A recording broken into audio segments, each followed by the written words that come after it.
Assalamualaikum warahmatullahi wabarakatuh. Halo guru-guru hebat Nusantara. Perkenalkan, saya Selupatli.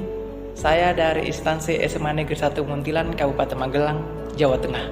Saya juga berstatus sebagai calon guru penggerak angkatan keempat.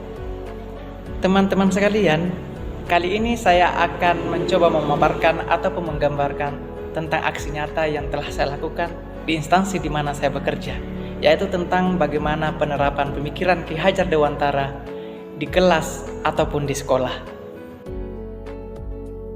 Aksi nyata yang saya laksanakan di instansi di mana saya bekerja sesuai dengan modul 1.1 adalah yaitu tentang penerapan model pembelajaran PBL atau Problem Based Learning dalam pembelajaran berbasis blended learning.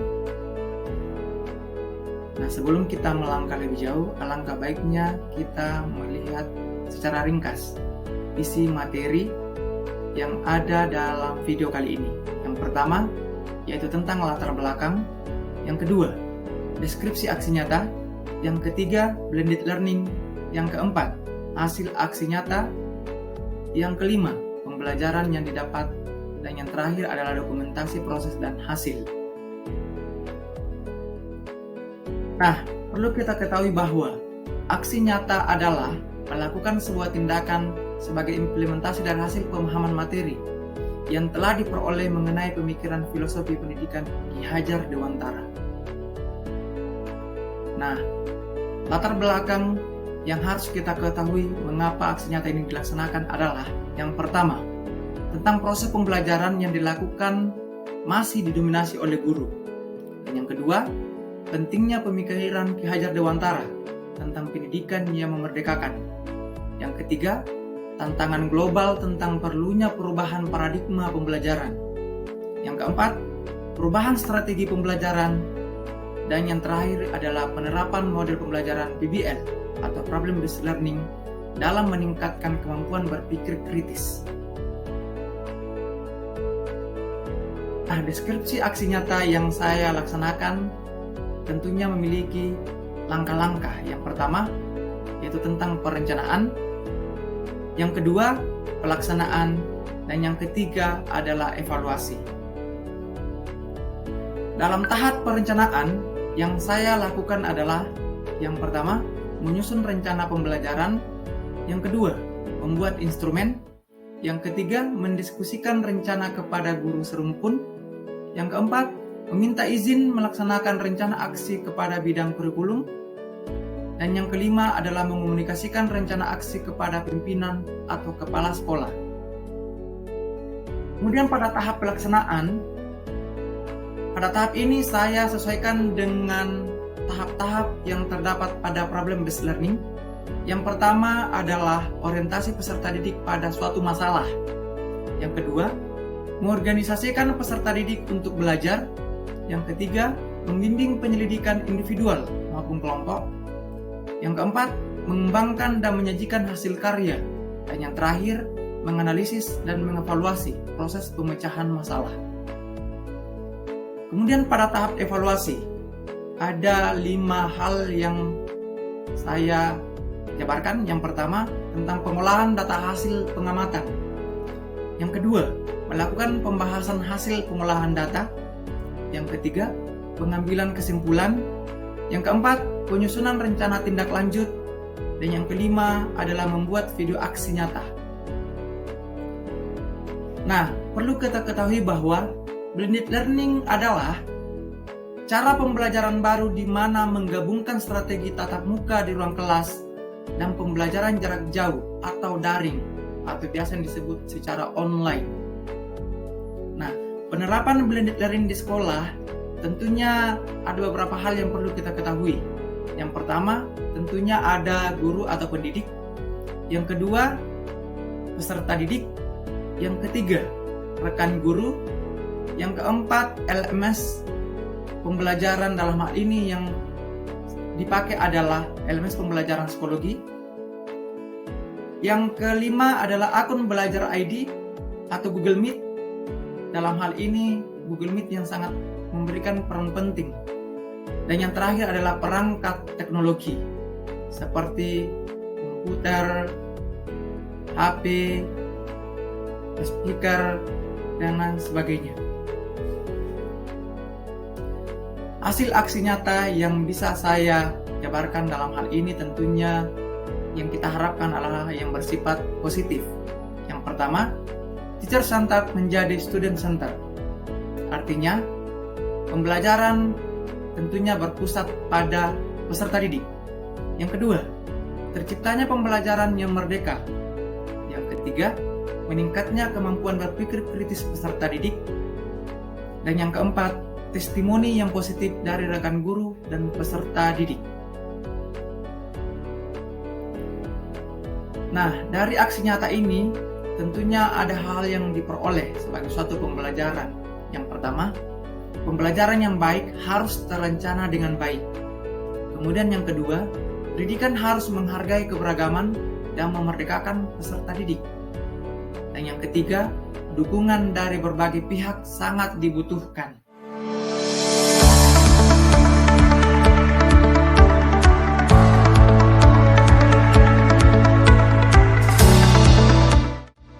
Assalamualaikum warahmatullahi wabarakatuh.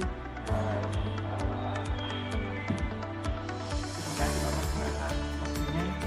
Begini Pak, guru penggerak itu ada salah satu tugasnya melakukan aksi nyata untuk menuntaskan modul 1.1. Itu melakukan aksi nyata di kelas, pembelajarannya seperti apa dengan melibatkan peserta didik, guru, dan kepala sekolah. Jadi rencananya saya ingin menerapkan pembelajaran dengan metode problem based learning. Terima kasih Pak atas informasinya. Kami di sekolah silahkan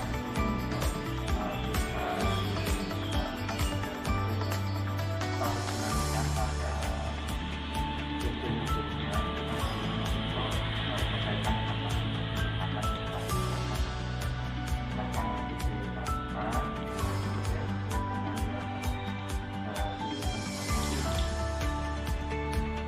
Terima kasih Pak.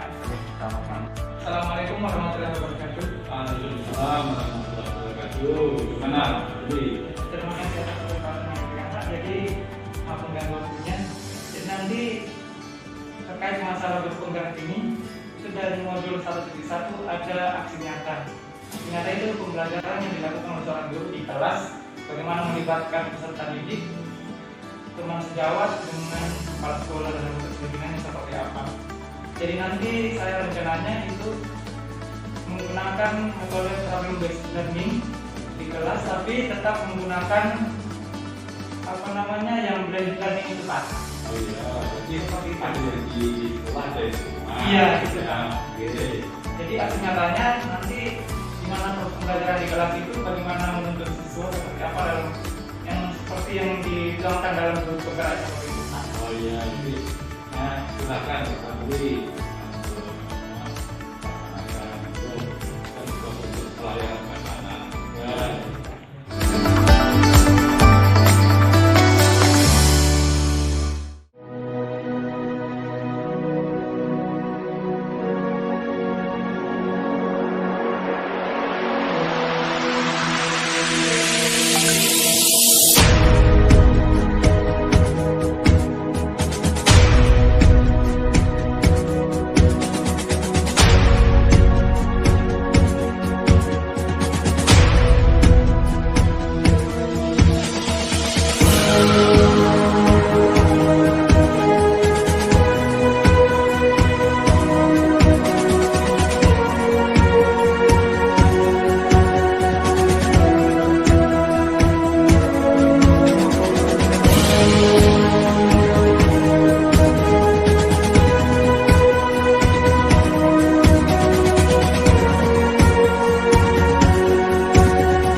Assalamualaikum warahmatullahi wabarakatuh.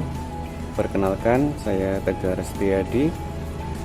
Saya salah satu rekan guru dari Pak Sulfadli. Menurut saya, Pak Sulfadli telah mengimplementasikan filosofi pendidikan Ki Hajar Dewantara di kelas dan di sekolah. Terbukti karena Pak Sulfadli ini telah mampu menghidupkan pembelajaran yang menarik, yang lebih berpihak kepada murid. Peserta didik menjadi lebih kritis dalam pembelajaran, dan juga selain itu, inovasi dan kreativitas yang dimiliki oleh Pak Sulfadli mampu untuk membuat peserta didik lebih semangat mengembangkan bakat yang dimiliki. Karena semua murid pasti memiliki bakat dan potensi, dan Pak Sulfadli dapat melihat itu dari peserta didik di sekolah kami. Terima kasih. Assalamualaikum warahmatullahi wabarakatuh. Assalamualaikum warahmatullahi wabarakatuh. Perkenalkan, saya Adelia, salah satu siswi yang diajar oleh Pak Sulfadli. Menurut saya, Pak Fadli telah mengimplementasikan pemikiran filosofi pendidikan Ki Hajar Dewantara baik di kelas maupun di sekolah. Hal itu terbukti dengan kreativitas dan inovasi beliau mampu menciptakan pendidikan yang menuntun dengan berpihak kepada murid. Jiwa kompetisi dibangun kepada semua peserta didik tanpa memandang siapapun. Karena menurut beliau, semua peserta didik memiliki potensi dan juga bakat, sehingga bagi beliau sendiri hal yang utama adalah menuntun dan membangun potensi tersebut. Terima kasih. Halo, Assalamualaikum warahmatullahi wabarakatuh. Perkenalkan, saya Aulia Rifianti, salah satu siswi yang diajar oleh Pak Sulfadli. Menurut saya, Pak Sulfadli telah mengimplementasikan pemikiran filosofi pendidikan Ki Hajar Dewantara di kelas dan di sekolah saya untuk mengatasi persoalan-persoalan yang dihadapi oleh peserta didik dengan memberikan kebebasan berpikir seluas-luasnya. Hal itu terbukti dengan inovasi dan kreativitas Pak Sulfadli untuk menciptakan pendidikan yang menuntun dengan berpihak kepada peserta didik. Kemudian, jiwa kompetisi juga dibangun pada seluruh peserta didik tanpa memandang siapapun, karena bakat dan potensi setiap siswa itu berbeda-beda. Sehingga menurut saya, hal yang paling utama untuk Pak Fadli adalah menuntun dan membangun potensi tersebut. Terima kasih. Wassalamualaikum warahmatullahi wabarakatuh. Itulah pemaparan ataupun penggambaran aksi nyata yang telah saya lakukan terkait penerapan pemikiran Ki Hajar Dewantara di kelas ataupun di sekolah. Salam guru penggerak, guru bergerak Indonesia maju. Wassalamualaikum warahmatullahi wabarakatuh.